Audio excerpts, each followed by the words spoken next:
Meus queridos, eu orei, busquei ao Senhor para o Senhor nos mandar uma palavra.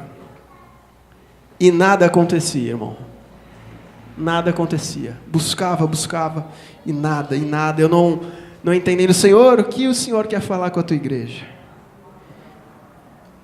E eu até conversei com o Jefferson, falei, olha, se não me for dado nada assim do Senhor, eu vou subir aqui e falar, Senhor, agora é a tua vez. Mesmo sem nada preparado.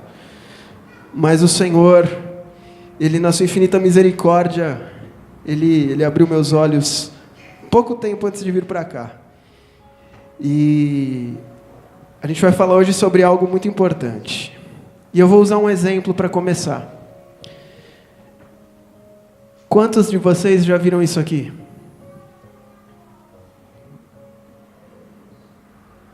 Quantos conhecem isso aqui? Quantos já beberam disso aqui? Você já ofereceu isso aqui para alguém? Você já tomou disso aqui das mais variadas versões, não foi?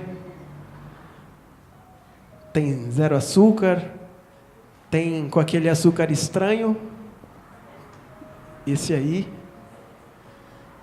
Mas quem conhece o Criador disso aqui? Alguém conhece quem criou isso aqui? É assim que tem sido, irmãos, na vida de muitas pessoas. Elas oferecem Jesus, elas falam de Jesus, elas usufruem de Jesus, mas não conhecem o Criador. Não conhecem o Deus Pai. Há muitas pessoas que se aproximam de Deus pelo que Deus faz, não por quem Ele é. E é sobre isso que a gente vai falar um pouco hoje. A Bíblia vai nos mostrar pessoas que quiseram se relacionar com Jesus, mas não por aquilo que Jesus era, mas por aquilo que Jesus fazia. Abra a sua Bíblia em Lucas, capítulo 17, versículo 11.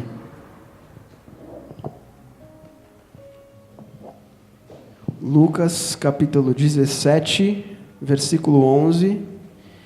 E quando você encontrar aí a palavra do Senhor na tua Bíblia, você glorifica o nome dele, em nome de Jesus. Amém. É glorificar Deus não de maneira mecânica, mas glorificá-lo porque a gente vai ler a palavra dele. Glória a Deus, nós podemos ler a palavra dele. Nós não somos perseguidos como em alguns países.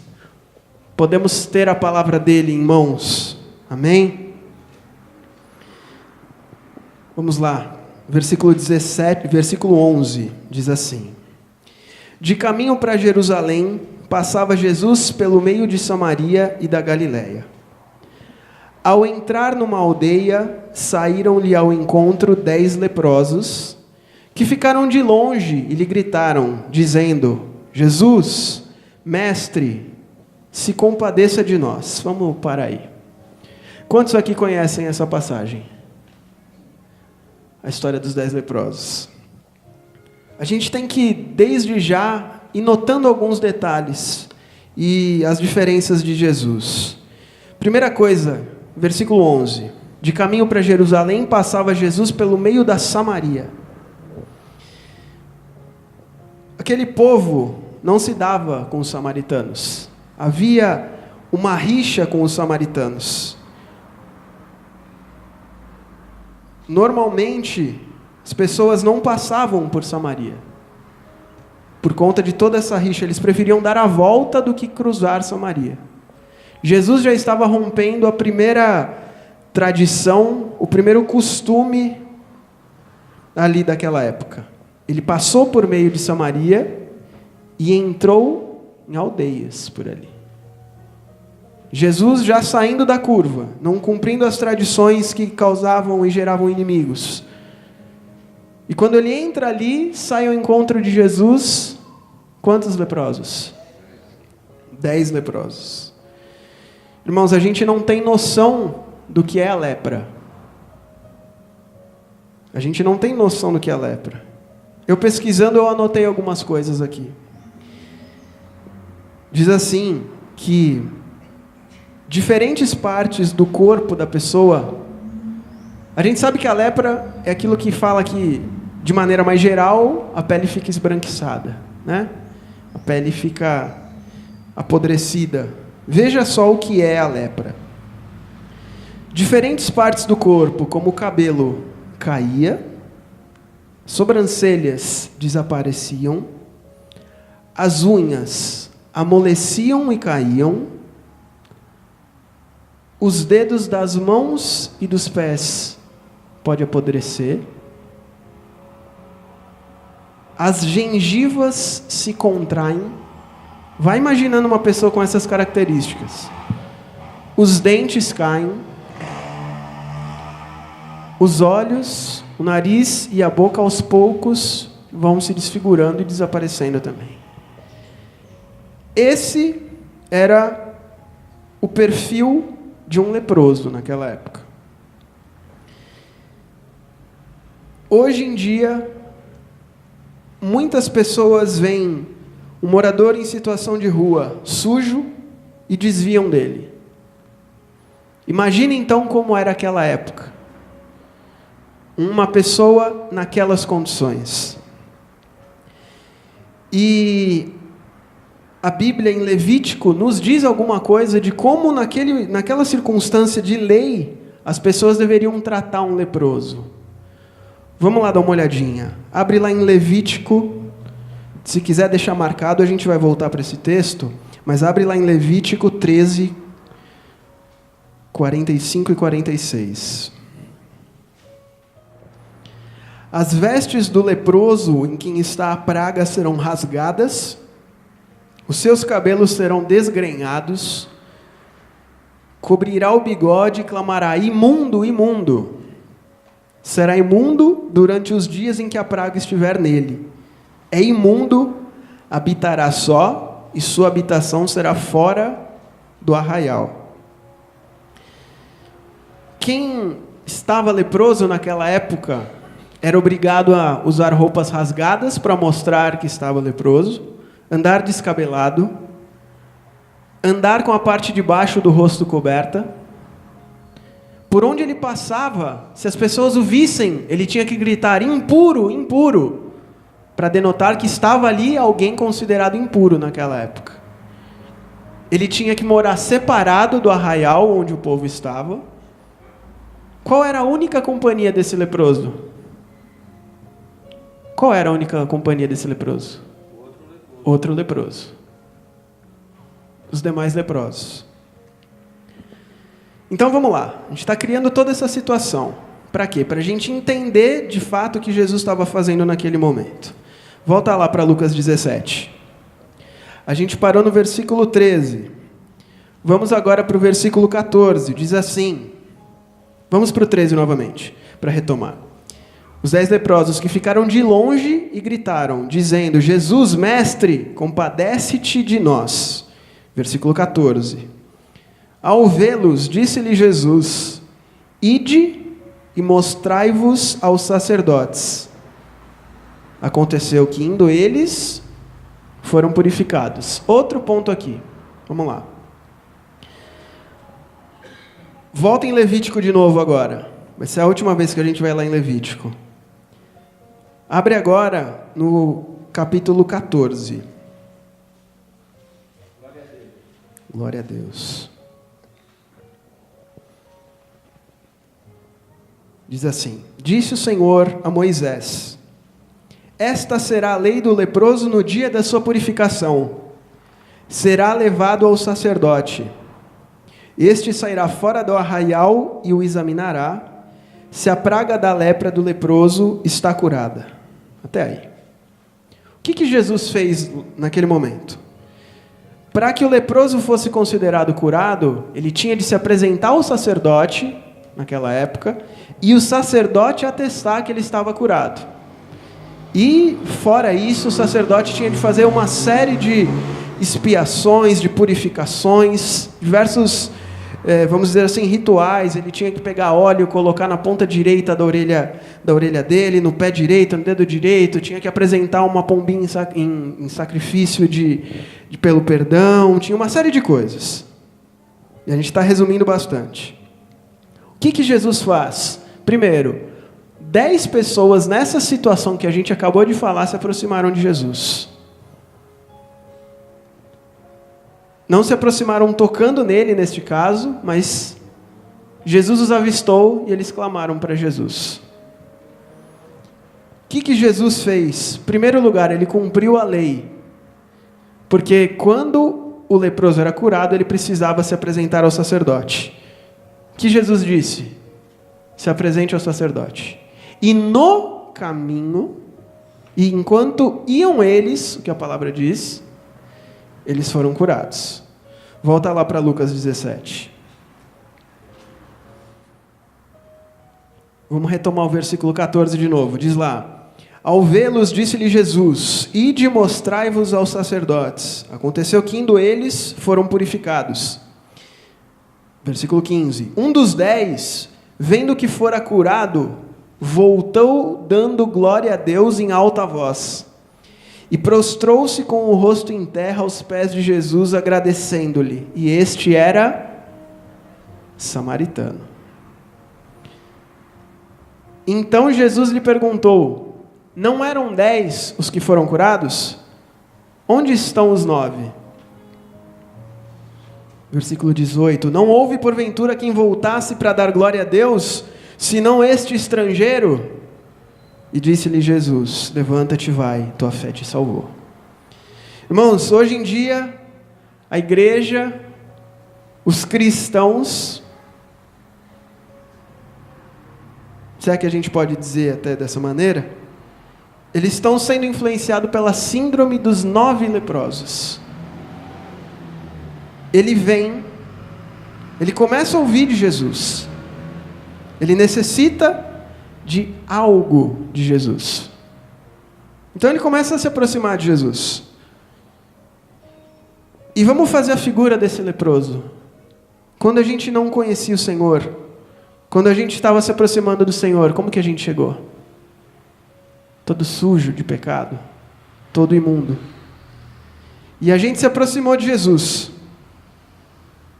clamando pelo Senhor, clamando a ajuda do Senhor, clamando a transformação do Senhor, clamando por Ele. Certo? A maioria das pessoas vem para a igreja por causa da dor, não por causa do amor. Acho que eu não conheço nenhuma pessoa que falou: não, vou para a igreja hoje, vou ouvir a palavra de Deus porque eu preciso ter mais de Deus. Acho que eu não conheço ninguém assim. Existem pessoas assim, mas eu não conheço. E assim como esses leprosos, então a gente se aproximou de Jesus e começamos a conhecê-lo. Começamos a ouvir falar dele. E aí ouvimos falar do que ele era capaz de fazer. E Jesus é capaz de fazer muita coisa. Amém? Amém. Quando ouvimos o que ele era capaz de fazer, isso brilhou em nossos olhos. E Jesus faz porque nos ama, faz por misericórdia.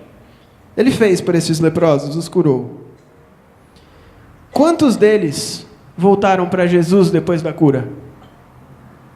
Quantos, igreja? Um só. De 10, um voltou. Hoje em dia não está diferente. Hoje em dia não está diferente.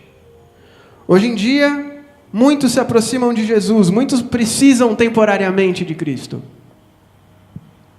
E quando resolvem sua questão temporária com Jesus, o que eles fazem? Valeu, obrigado, e somem. Hoje em dia o que está acontecendo, irmãos? Está sendo procurada a bênção e não o abençoador. Parece clichê falar isso, mas acontece todo dia e acontece dentro das igrejas. Tem muita igreja que faz movimentos, que faz e acontece, a igreja enche. Faz eventos, a igreja enche. Acaba o evento,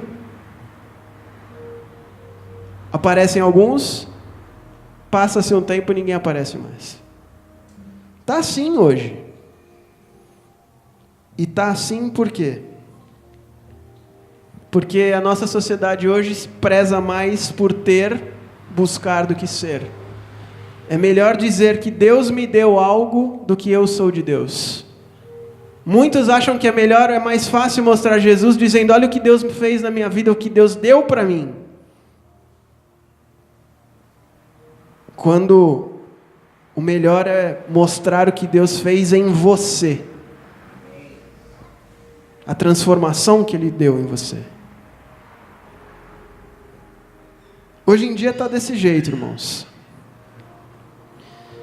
E olha só o que Jesus fez naquele contexto, então. Olha o quão terrível era alguém leproso. E Jesus curou os 10. Os samaritanos, poderiam haver judeus ali também naquele meio. Mas só o estrangeiro voltou. Só o estrangeiro voltou. Que nós sejamos então esse estrangeiro que Jesus cura e volta para Ele. Que nós sejamos esse estrangeiro então, que pela graça do Senhor fomos alcançados. Amém? Amém? Que sejamos dessa maneira. As pessoas não se relacionam com Jesus pelo que Jesus é, se relacionam com Jesus pelo que Jesus faz. Abra a tua palavra do Senhor em Mateus 6. O versículo 25. Glória a Deus. Amém. Por isso vos digo, não andeis ansiosos pela vossa vida, quanto que haveis de comer ou beber, nem pelo vosso corpo, quanto que haveis de vestir. Não é a vida mais do que o alimento e o corpo mais do que as vestes? Observai as aves do céu. Elas não semeiam, não colhem, nem ajuntam em celeiros. Contudo, vosso Pai Celeste as sustenta. Porventura não valei vós mais do que muitas aves? Qual de vós, por ansioso que esteja, pode acrescentar um côvado ao curso da sua vida? E por que andais ansiosos quanto ao vestuário? Considerai como crescem os lírios do campo. Eles não trabalham nem fiam. Eu, contudo, vos afirmo que nem Salomão, em toda a sua glória, se vestiu como qualquer deles. Ora, se Deus veste assim a erva do campo, que hoje existe e amanhã é lançada no forno, quanto mais a vós outros, homens de pequena fé. Portanto, não vos inquieteis dizendo que comeremos, que beberemos ou com o que nos vestiremos, porque os gentios é que procuram todas essas coisas. Pois vosso Pai Celeste sabe que necessitais de todas elas. Buscai primeiro o reino dos céus e a sua justiça, e todas essas coisas vos serão acrescentadas. Portanto, não vos inquieteis com o dia de amanhã, pois o dia de amanhã trará os seus cuidados. Basta a cada dia o seu mal. Irmãos, o Senhor nos alerta aqui.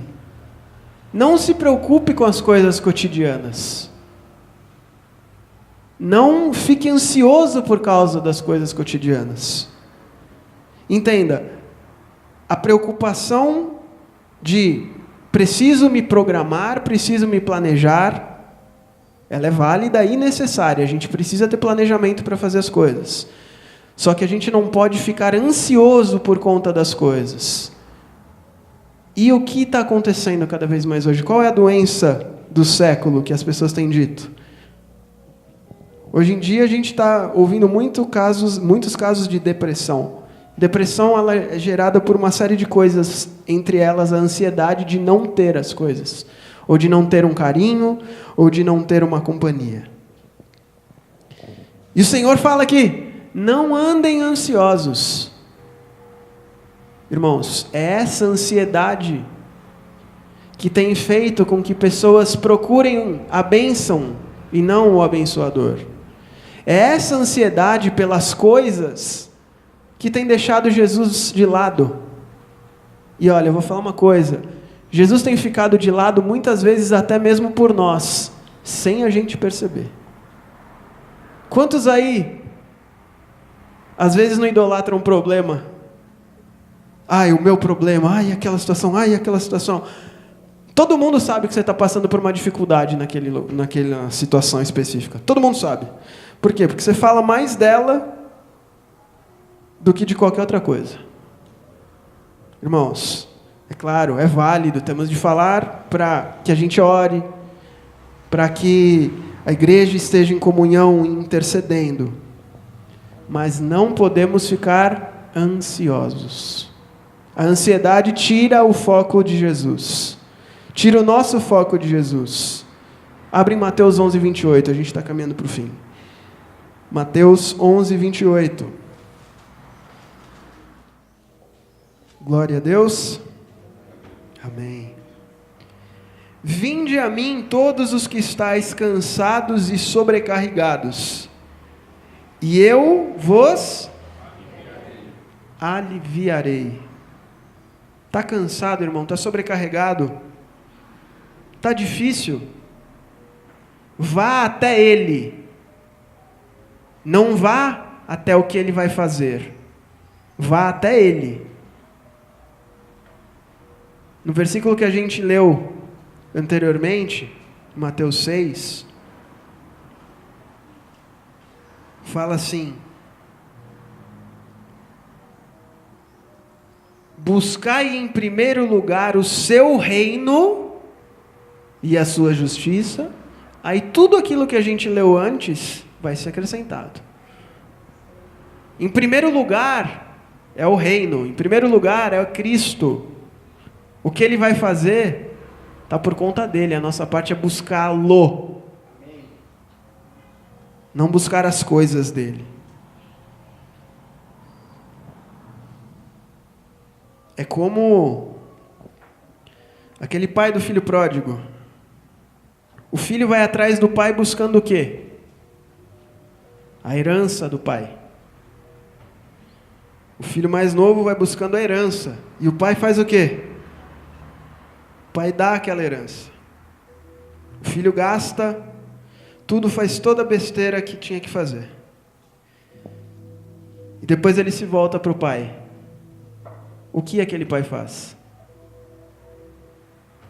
Aquele pai perdoa e não só perdoa. Aquele pai põe seu filho que se humilhou, em lugar de honra, põe um anel no dedo dele, faz aquela festa. E o seu outro filho,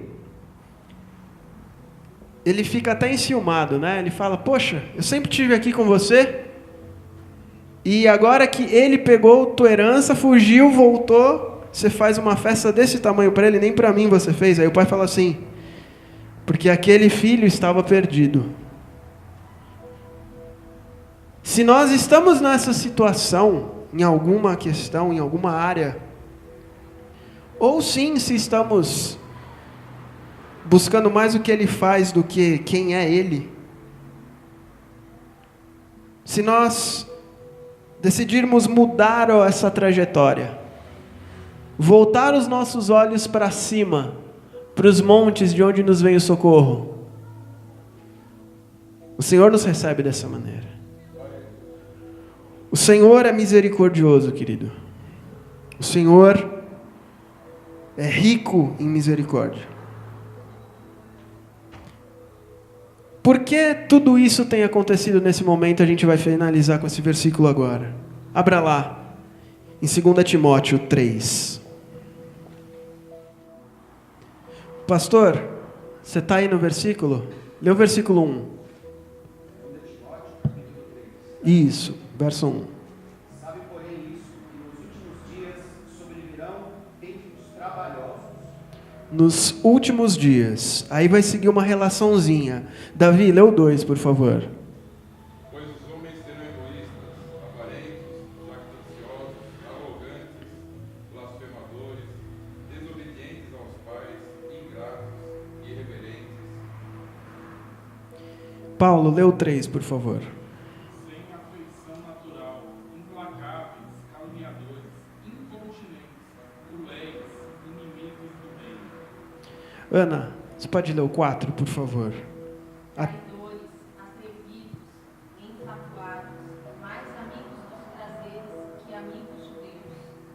Olha esse versículo 4, irmãos. Essa relação de pessoas.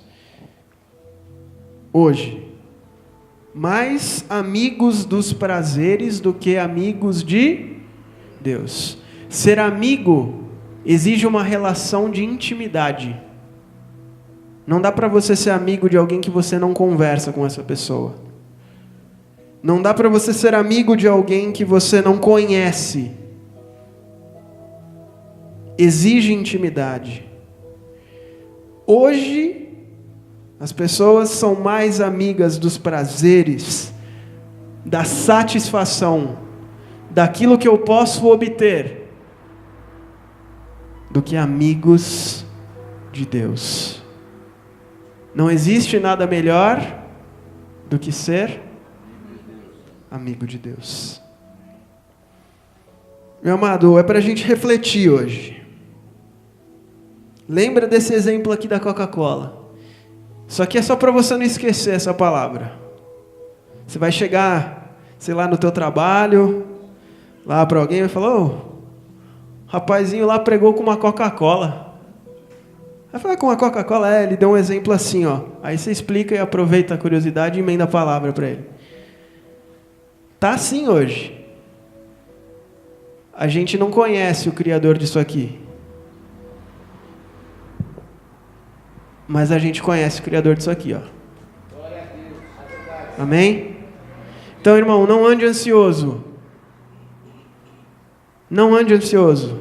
Seja aquele que se volta para Deus pelo que Deus é. Deus vai fazer na sua vida também. Deus vai fazer milagres na tua vida. Eu não estou dizendo que não vai, não estou dizendo que milagre não deve também. Você também não deve, você deve querer sim também os milagres do Senhor, mas você não deve buscar o Senhor pelos milagres.